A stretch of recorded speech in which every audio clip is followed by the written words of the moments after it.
छेदी पासवान का कल एक बयान आया है। नवभारत टाइम्स में एक लंबा चौड़ा आर्टिकल उनके बयान को लेकर छापा गया है। छेदी पासवान सासाराम से सांसद हैं, भाजपा के नेता हैं। उनका कहना है कि भाजपा के शीर्ष नेतृत्व के द्वारा, यानी कि जो दिल्ली में बैठे लोग हैं, जेपी नड्डा हैं, अमित शाह हैं, नरेंद्र मोदी है, राजनाथ सिंह हैं, उनके द्वारा बिहार विधानसभा चुनाव में एक बड़ी गलती की गई है। उन्होंने दोषारोपण किया है बिहार के भी उन तमाम बड़े भाजपा नेताओं पर, जिनमें सुशील मोदी आते हैं, डॉक्टर प्रेम कुमार आते हैं, राधा मोहन सिंह आते हैं, मंगल पांडे आते हैं, कि नीतीश कुमार के साथ चुनाव लड़ना एक गलत फैसला था भाजपा का। हमारे दिमाग में भी एक सवाल आता है कि हिंदी पट्टी में राजस्थान हो, मध्य प्रदेश हो, झारखंड हो या फिर उत्तर प्रदेश, इन तमाम जगहों पर बीजेपी की सरकार बन जाती है, पर बिहार में बीजेपी की कभी आज तक अकेले सरकार नहीं बनी है। 2014 से लगातार केंद्र में भाजपा का नेतृत्व है, बिहार में सरकार क्यों नहीं बनी, ये एक बड़ा सवाल है। और इस विधानसभा चुनाव के जो एग्जिट पोल आए हैं, उसमें भी ऐसा हमें साफ दिख रहा है कि तेजस्वी यादव ने बाजी मार ली है। बिहारियों को भाजपा का नेता क्यों नहीं समझते। अपने बारे में अगर हम बताएं, इस वीडियो में मैं हूं, मेरे साथ आदेशपुरी हैं। आदेश भी आप आ जाइए। लगातार विधानसभा क्षेत्रों में हम भ्रमण कर रहे थे, करीब 5 दर्जन विधानसभा मैं घूमा, 5 दर्जन से ज्यादा ये घूमे हैं। हमारे जैसे एक अदना सा पत्रकार को ये बात जब समझ में आ जाती है कि नीतीश कुमार के खिलाफ एंटी इनकम्बेंसी फैक्टर था, बिहार में लोग उन्हें हटाने के लिए वोट देने वाले थे।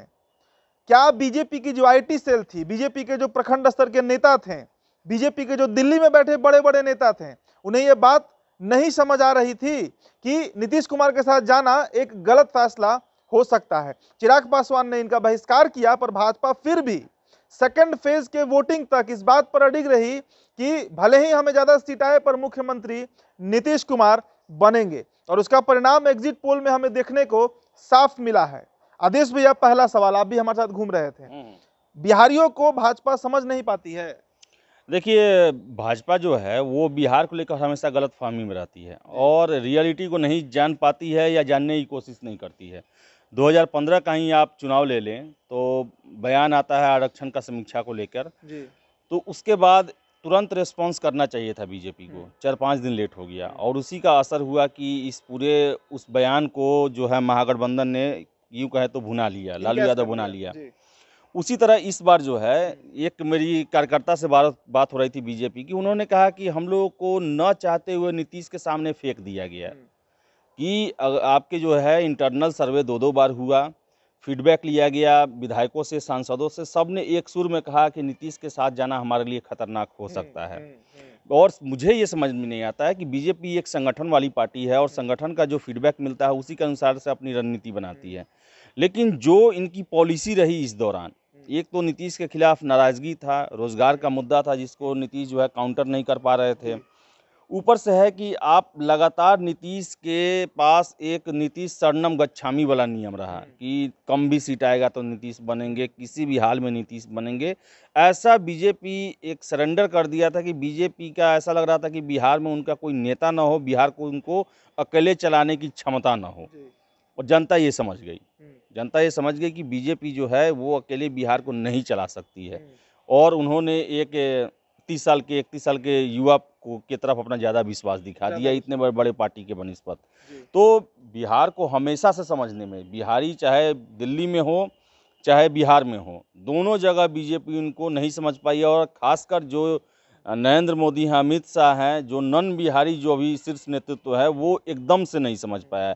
यही कारण है कि 2015 के बिहार विधानसभा में, 2015 के दिल्ली विधानसभा में और 20 के भी बिहार विधानसभा और दिल्ली विधानसभा में बीजेपी को इतनी करारी हार का सामना करना पड़ा। एक और बात जो हम लगातार ऑब्जर्व कर रहे हैं, आदेशपुरी जी भी ऑब्जर्व कर रहे होंगे, आप हमारे दर्शक भी ऑब्जर्व कर रहे होंगे, तेजस्वी यादव हर सभा में, हर रैली में स्थानीय मुद्दों पर अड़े हुए थे। स्टेज पर चढ़ते ही वो बोलते थे कि ज्यादा समय नहीं लूंगा, पनौती वाली बात नहीं करूंगा, दवाई, कार्रवाई, रोजगार की बात करूंगा। दिल्ली में चुनाव हुआ था, सीएए एनआरसी का मुद्दा सफल नहीं हुआ।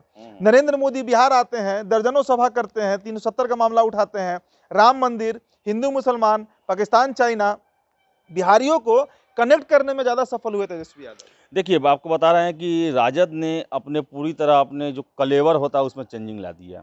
लालू यादव को उन्होंने पोस्टर पर जगह नहीं दिया, फैमिली के किसी मेंबर को पोस्टर पर जगह नहीं दिया, जो भी पुराना जो उनका नारा रहता था, जो कि लालू यादव से लेकर तेजस्वी 2019 के लोकसभा तक दिए, नागपुरिया कानून, फासिस्ट शक्ति, देश टूट जाएगा, संविधान बदलने की कोशिश हो रही है, अल्पसंख्यकों को देश से बाहर निकालने की कोशिश हो रही है, ये सारे तेजस्वी यादव ने साइड कर दिए हैं।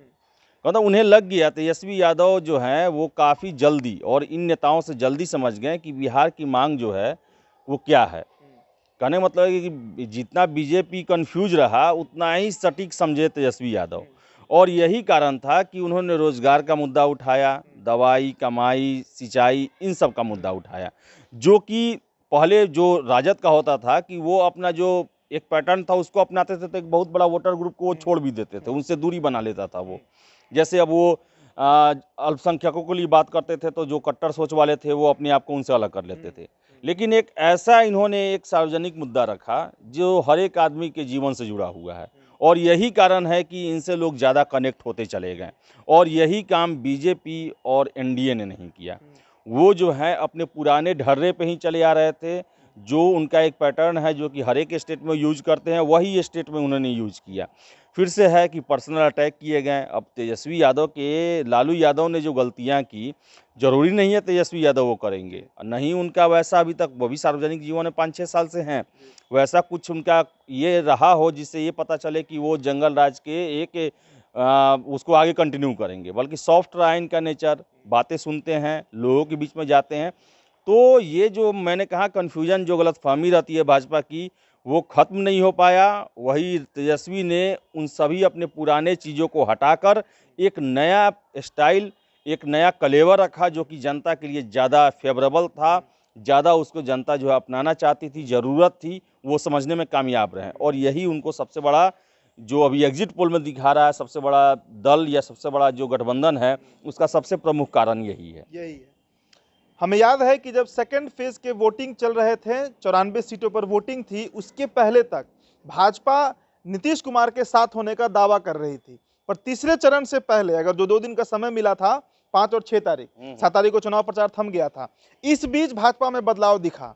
उसके बाद भाजपा के जो बड़े नेता थे, हालांकि वो लोजपा में है, रामेश्वर चौरसिया, उनका भी बयान आया कि हमने लाख समझाया, भाजपा नहीं समझी। छेदी पासवान का बयान आता है, अश्विनी चौबे का जिस दिन एग्जिट पोल आया उसी दिन बयान आ गया था।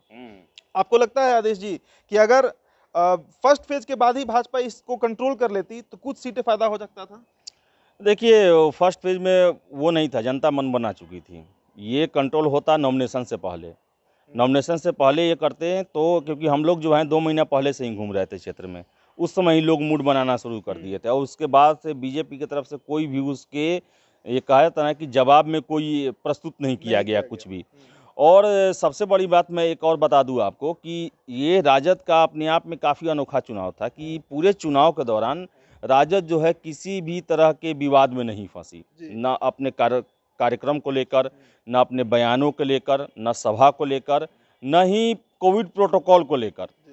जबकि विवाद हमेशा रहा तो एनडीए में, चाहे वो चिराग पासवान को लेकर हो, चाहे सीमांचल में वो घुसपैठियों को बाहर निकालने या न निकालने को लेकर हो, या फिर यूँ कहें तो बीजेपी के जो नेता हैं वो नाराज होकर अपनी पार्टी को छोड़ रहे थे। आपको मैं बता दूं कि 46 जो नेता हैं उनको बीजेपी ने सस्पेंड किया है अपनी पार्टी से, लगभग 4 दर्जन। हाँ, 4 दर्जन, और अभी तक का बीजेपी का सबसे बड़ा कार्रवाई है। और वैसे नेता हैं जो कि स्थापना काल से जुड़े हुए थे। तो आप समझ सकते हैं कि विवादों में बीजेपी रहा, एनडीए रहा, और इनकी जो एक तरह से, तो मेरी कई लोगों से बात हुई, उनका कहना था कि बीजेपी तो ये चुनाव लगता है कि हारने के लिए बिना तैयारी के साथ उतरी हुई है, कोई तैयारी नहीं है, वही नीतीश कुमार के नाम पे बस रैली और ये सब कर रहे हैं। कोई एक होता है कि जिस तरह चुनाव में होता है कि नया नया अपना एक कार्यकर्ताओं में, वोटरों में जोश भरा जाता है, वो जोश इधर नीरस था, और जो महागठबंधन में वो जोश सबसे अपने चरम पे था। तो इसका असर मतदान में दिखाई दिखा। एक और बात है कि अगर नेता एक्टिव हो जाता है तो कार्यकर्ता भी एक्टिव हो जाते हैं। तेजस्वी यादव दौड़ते हुए दिखे हैं कई वीडियो में। आदेश जी, एक अंतिम सवाल, आप भी सोशल मीडिया यूज करते हैं, सोशल मीडिया पर प्रशांत किशोर का नाम अब आ रहा है बहुत तेजी से, कि इतना मैच्योर पॉलिटिक्स जो तेजस्वी ने दिखाया है, इसके पीछे कहीं ना कहीं प्रशांत किशोर पीके का हाथ रहा।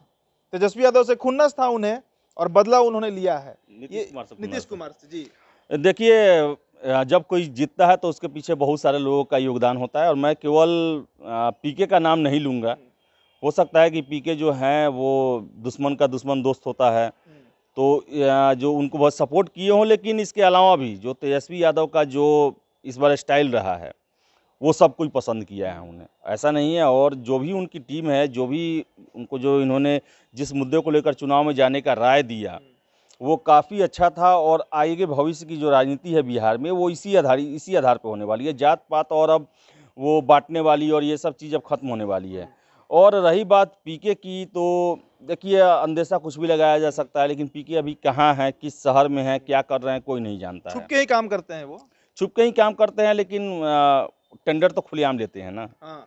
टेंडर तो खुलेआम लेते हैं, और बिना पैसे के पीके काम करने वाले नहीं हैं, क्योंकि उनका भारी भरकम रकम होता है और उसी आधार पर वो काम करते हैं। उनका कार्यकर्ताओं का, उनके वर्कर का टीम होता है, कार्यकर्ता भी बनाते हैं, वो फेवर में पूरा चुनाव को अपने ये करते हैं, और बिना पैसे के वो नहीं करते हैं। हाँ, हो सकता है कभी राय दे दिए हों, लेकिन वो प्लानिंग नहीं कर रहे हैं। जी जी, चलिए ये बात तो हमें बाद में क्लियर होगा कि प्रशांत किशोर का इस चुनाव में क्या रोल रहा था। पर एग्जिट पोल के नतीजों की अगर हम बात करें तो तेजस्वी यादव सरकार बनाने जा रहे हैं। एग्जिट पोल, तमाम एग्जिट पोल्स को हमने देखा है, तेजस्वी यादव की सरकार बनते हुए बिहार में दिख रही है। हालांकि बीजेपी के द्वारा जो गलती किया गया है, जैसा कि उनके अब नेता भी बोलने लगे हैं, अश्विनी चौबे हो, छेदी पासवान हो, रामेश्वर चौरसिया हो, इसके बाद भी अगर भाजपा सतर्क नहीं होती है तो आगे भी चुनाव है, 2024 में लोकसभा चुनाव है, फिर 25 में विधानसभा चुनाव है। और सबसे बड़ी बात जो इस चुनाव में निकल कर आई कि 2005 में रामविलास पासवान ने राजद को बिहार से हटा दिया था, और 2020 में उसी भूमिका में नजर आए हैं चिराग पासवान। आप बने रहिएगा इस बिहार के साथ, चैनल को सब्सक्राइब कर लीजिएगा। वीडियो अगर आप हमारे फेसबुक पेज पर देख रहे हैं तो हमारे पेज को लाइक फॉलो करिएगा, वीडियो को शेयर जरूर करिएगा। धन्यवाद।